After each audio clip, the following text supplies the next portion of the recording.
I had always loved teaching 8th grade. The kids were old enough to joke with, yet young enough that you could still influence them. That Tuesday morning started like any other. The smell of disinfectant lingering in the hallways, the buzz of lockers slamming, and the faint whirring of the cafeteria fan. I arrived early to set up my classroom, preparing for a math test that afternoon. The day had already begun with a minor headache that I chalked up to too much coffee, but I dismissed it as I hung up my coat.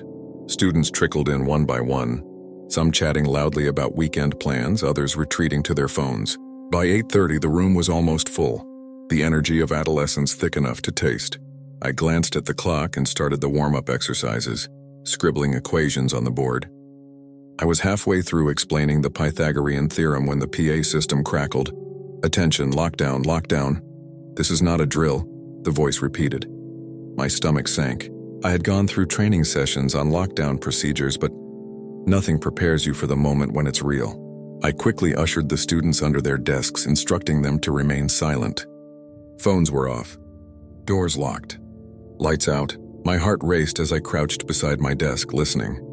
At first, there was only silence, just the faint hum of the fluorescent lights above, flickering like they were testing my nerves. I tried to keep my breathing steady, reminding myself to stay calm for the kids. Then a noise came from the hallway, a low scraping like something being dragged across tile. I froze. The students were whispering to each other, their small voices trembling. I motioned for them to stop. The noise stopped too. For a moment, there was nothing but the sound of my own heartbeat, pounding so loudly it felt like it might give me away. Minutes passed, then a loud banging on the other side of the door. Hard, deliberate. Someone was trying to get in. I grabbed the fire extinguisher, holding it like a weapon, and whispered for the students to stay under the desks. The banging continued, fading, then starting again, irregular and unpredictable. I tried to make sense of it. Was it a student prank? A maintenance worker who didn't know the lockdown had been called? My mind refused to accept that this was something far worse. The intercom crackled again. "Do not leave your classroom. Repeat, do not leave your classroom. Stay hidden." I didn't even realize I was holding my breath until one of the kids let out a small whimper. I put a finger to my lips, trying to calm them, but the fear was palpable, infectious. I could see their wide eyes reflecting the faint glow from the corridor. Then I heard it, a muffled scream down the hall. Short, panicked, cut off abruptly. The sound was human, and it made my stomach drop to the floor. I whispered for the kids to stay down, to be quiet, to stay alive. My phone was dead. No reception. The school was isolated, far from immediate help, and I felt the weight of that truth pressing down on me. I tried to rationalize the situation. Maybe the intruder had been caught. Maybe someone had already run for help. But deep down, I knew this was no drill. Drills don't involve muffled screams echoing down the hallways. Time slowed. I couldn't tell if it was 5 minutes or 50. Every sound made me flinch. A locker door closing, a faint shuffle in the hallway, the intermittent squeak of shoes on tile. I tried to keep track of the students, but their whispered sobs and trembling hands made me feel helpless. Then the door handle rattled violently. I grabbed the fire extinguisher and pressed myself against the wall, trying to make myself as small as possible. The banging was different now, less deliberate, more chaotic, as if the person outside didn't care about anything but moving through the building. A student near the back began quietly chanting, "Please don't let them find us," over and over. It was all I could do to keep my own voice from cracking. I whispered back, "We're going to be okay. We're going to be okay." But the truth was, I didn't know if we would be. Hours or maybe minutes passed in a blur. The intercom remained silent after the first lockdown announcement. The noises outside were intermittent now, but closer, as if someone had moved down the hall. I could hear faint whispers, unintelligible but definitely human. Then one of the students coughed. I froze, my hand went to their shoulder, shaking them gently. The hallway noise intensified, footsteps running now, a rapid pace that sent my pulse into overdrive. The door rattled violently, and I could hear someone muttering under their breath, words that made no sense. I remember thinking, this is how it ends.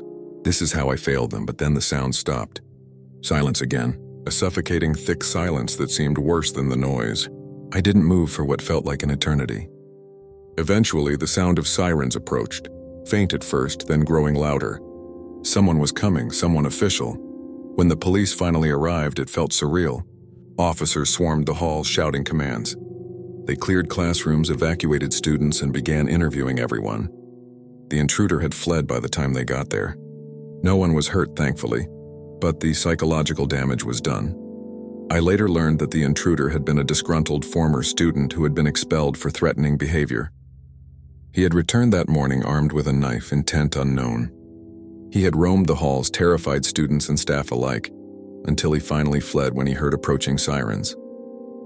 Months later, I still can't walk down that hallway without feeling the weight of that day. The memories of students huddled under desks, the muffled screams, and the endless minutes of waiting stretch across my mind like shadows that never dissipate. It wasn't just fear, it was helplessness, the realization that safety is fragile, and that even in the place designed to protect, danger can appear without warning. Sometimes when I close my eyes, I can hear the faint scraping of footsteps on tile, the whispering in the hall, and the sound of a door rattling just out of reach. And I wonder, next time, will anyone be ready? Will anyone survive the sound of fear echoing through the halls that never end? I had always considered myself a morning person. There was a rhythm to the early hours at school, the clatter of cafeteria trays, the smell of burnt toast mixed with industrial cleaner, the way sunlight streamed through tall windows in the gym hallway. That Thursday started no differently. I was on duty in the cafeteria for first period, monitoring breakfast and trying to keep the chaos under control. My students, mostly freshmen, were a mixture of yawns, energy drinks, and nervous chatter. By 7:45 a.m., the room was packed. Kids slid into tables, shoved their trays along the benches, and tried to find seats with their friends. I had just finished checking the cafeteria line when the overhead speakers buzzed. A sharp mechanical voice cut through the noise. "Attention! All staff and students, lockdown, lockdown. This is not a drill." I felt the blood drain from my face. Lockdowns were supposed to be rare and I had trained for them, but nothing in training prepares you for the sound echoing through an actual crowded cafeteria. Instantly, I yelled for everyone to get down and out of sight. I ran toward the storage closets on the side, dragging 3 students behind me, motioning for the rest to scatter and hide wherever they could. The chaos was immediate. Kids screamed, tripped over each other, and scrambled for cover. I shoved one student under a heavy table, telling her to stay silent. Another clutched my sleeve, eyes wide, repeating, "What's happening? What's happening?"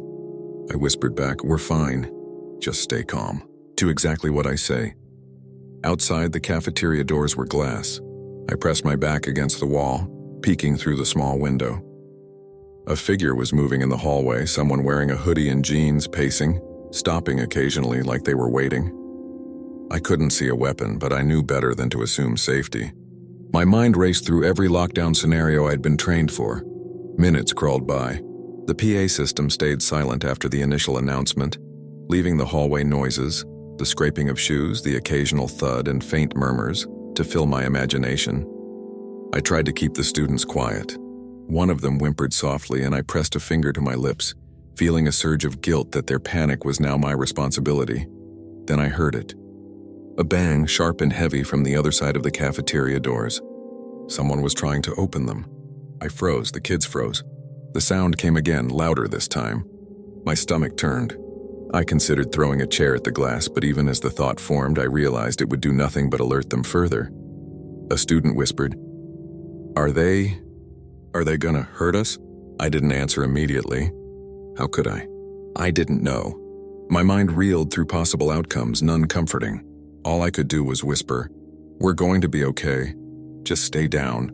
Don't make a sound." The banging stopped. Silence returned, heavy and oppressive. I could hear the students breathing, some stifling sobs.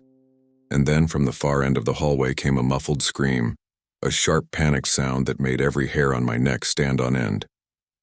I swallowed hard, my own throat dry, and whispered for the kids to stay still, clinging to the sound as though ignoring it might make it disappear. Time lost meaning. I had no idea if it had been 5 minutes or 50. Every small sound, a locker closing, a footstep, the distant groan of a cafeteria chair, set my nerves on edge. I tried to remember my training. Stay calm, stay hidden, assess the situation. But nothing could prepare you for the primal fear of being trapped with students who were too young to understand, and someone out there who wanted to hurt you. The banging started again, irregular now and closer. My phone was useless. Reception dead in this part of the building. I clutched a mop handle I had grabbed from the supply closet as if it could protect us. I whispered for the students to stay quiet, even as I felt my own body trembling. And then came a sound I will never forget. A low, guttural growl, almost human but twisted, coming from the hallway. One of the students stifled a scream and buried her face in her hands. I froze, unsure whether it was an animal, a malfunctioning piece of machinery, or the person outside. But it was deliberate, and it was meant to scare us. The next hour, or what felt like an hour, was a blur of silence punctuated by sporadic bangs, whispers, and that terrifying growl. I moved silently among the students, reassuring them, making sure no one had a panic attack. I checked the storage closet door. Locked. Shoved ourselves further back. All I could hear was my heartbeat, every thump echoing like a warning. Eventually, the PA system came back on. All personnel, lockdown has been secured. Remain in your locations until authorities arrive. I felt a wave of relief wash over me, quickly replaced by anxiety. What had secured the lockdown? Where was the person and what had they been trying to do? Minutes later, police arrived in force. Officers stormed the cafeteria, checking every hiding spot. Students were evacuated slowly, one by one, their faces pale and drawn. The intruder had been apprehended in the gym hallway. He had a knife.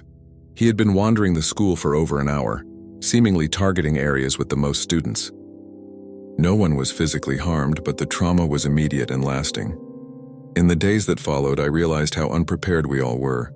No matter the drills, no matter the training, nothing could replicate the fear of actual danger in real time. I found myself replaying the event in my head repeatedly. The sound of the growl, the bang on the door, the way the students huddled together in fear. Each memory etched deeper than the last. I still visit that cafeteria, trying to normalize it in my mind. But every time I walk in, I hear faint echoes. The clatter of trays, a whispered plea, the distant bang of a door that might never have been opened at all. Sometimes in the silence between lunch periods, I swear I can hear that growl again.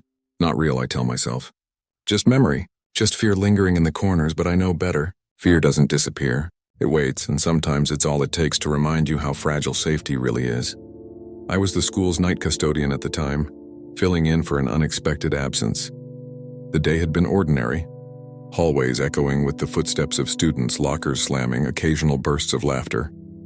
And I was wrapping up in the late afternoon, ready to head home. But then the PA system crackled. Attention, all personnel, lockdown, lockdown. This is not a drill. I froze mid-sweep. The school was nearly empty, but a few students lingered in the gymnasium for practice and after-school activities. My first thought was to check on them, but as I stepped into the main corridor, I saw it, the gym doors swinging slightly, and inside, the kids crouched under benches, eyes wide, silent but clearly terrified. I rushed in, dropping my broom, and whispered for them to stay low. I tried to keep my voice calm, though my own hands were shaking. The lockdown had already triggered the automatic door locks, and the hallways were eerily silent except for the distant echo of someone moving. Footsteps, but not random ones. Deliberate. Searching. I quickly herded the students to a corner behind the bleachers, making sure none of them could be seen from the windows or doors. My mind raced. Who could be in the building at this hour? The school security cameras had gone down the week before due to maintenance. We were blind minutes past. I listened intently to the hallway outside the gym. There was a soft tapping, someone walking slowly, deliberately stopping at intervals. Then a low rhythmic knocking on the gym door. Whoever it was knew we were inside. I felt my pulse spike. One of the students, a freshman named Emily, whispered, "What if they come in here?" I swallowed hard, trying to form words that sounded confident. "They won't, just stay quiet. Don't move, don't breathe too loud. We're going to be fine." But deep down, I didn't believe it. The knocking stopped. Silence returned, suffocating and thick. Then muffled shouting from the far end of the hall. I couldn't make out the words, but panic was clear. The footsteps picked up speed, then slowed again as if the intruder was methodically clearing the building. I motioned for the students to stay pressed against the wall. We couldn't run, couldn't hide in the open. Every second stretched endlessly. My phone was useless, no bars, no emergency response, just the echo of movement outside, growing and fading like a predator pacing its prey. A sudden crash from the gym entrance made us all flinch. Someone had thrown something. A locker door? A heavy object? I didn't know. I only knew that whatever had caused it was nearby. I hugged the students, whispering reassurance, though I felt none myself. Time became meaningless. One student quietly vomited, another began to sob silently. I kept my hand on their shoulders, murmuring, stay calm, over and over. I felt like a fragile shield between them and whatever waited outside. Then came a sound I will never forget. Dragging. Something being pulled along the hallway floor. It wasn't a person running, not exactly. Slow, heavy, intentional. My stomach dropped. The students pressed even closer to the wall, trying to make themselves invisible. My mind raced through every potential scenario, calling 911, barricading the door further, throwing myself in front of the students, but the dragging continued, approaching, stopping just beyond the windows. I could see the shadow of the figure through the gym door glass. Hoodie jeans, but that wasn't enough. My hands trembled, and I realized that if he saw us, it could be over in seconds. And then silence. A deafening, heavy silence that made my ears ring. I realized with horror that whoever it was had entered another part of the building. We were still in the gym, alive but alone with our fear. Minutes, or was it hours? Later, sirens blared outside. Police cars finally approaching in force. Officers stormed the school, clearing each hallway, each room. The students and I were evacuated slowly. Later, I learned the intruder had been a former student, recently expelled, who had come back armed with a crowbar. His motives were unclear. He had wandered through the building, frightening anyone he encountered, but left without harming anyone when officers arrived. Still, the psychological scar was deep. For weeks afterward, I couldn't sleep. The sound of dragging, the knocking, the shadow moving just out of reach, these haunted me. Every time I walked past the gym, I remembered that day vividly. The students huddled together, their eyes wide, my hands shaking as I tried to protect them. Even now, years later, I feel a twinge of fear when I hear doors banging or footsteps echoing in empty halls. No one talks about it anymore. The event was over, the intruder gone, yet the fear never completely left us. Sometimes when I'm alone at night in the building, I swear I can hear the dragging again. Not loud, just faint. A reminder that the threat wasn't fully understood, that safety is fragile, and that terror can linger long after the danger has passed. The gym remains open. Students practice, teachers supervise, life goes on. But I know the truth. Every quiet hallway, every empty classroom holds the memory of that lockdown. And some fears, once experienced, never truly fade.